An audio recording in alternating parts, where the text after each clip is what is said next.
هو كل سنه وانتم طيبين، وموسم الحج، وربنا يوعدنا يا رب ويكتبها لنا، وربنا يتقبل من اللي هناك. هي بس معلومه صغيره اكيد كلكم عارفينها يعني، بس هو ايه تاكيد عليها يعني.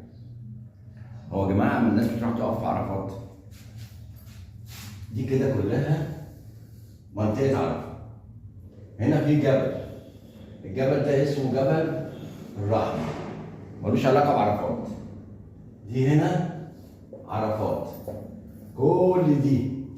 فالناس ليه تتنحر على الجبل ده وتطلع تموت عليه؟ ما هي كل دي عرفه، انت وقفت هنا وقفت هنا وقفت هنا وقفت هنا، انت في عرفات. والرسول عليه الصلاه والسلام قال عرفه كلها موقف، يعني هنا زي هنا زي هنا زي هنا.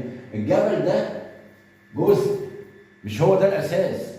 فالناس بتتناحر على جبل الرحمه على اساس ان هو ده جبل عرفات. ده مش جبل عرفات، ده اسمه جبل الرحمه. عرفات المنطقه دي كلها لحد دلوقتي السعوديه، اي حته فيها انت وقفت عرفه.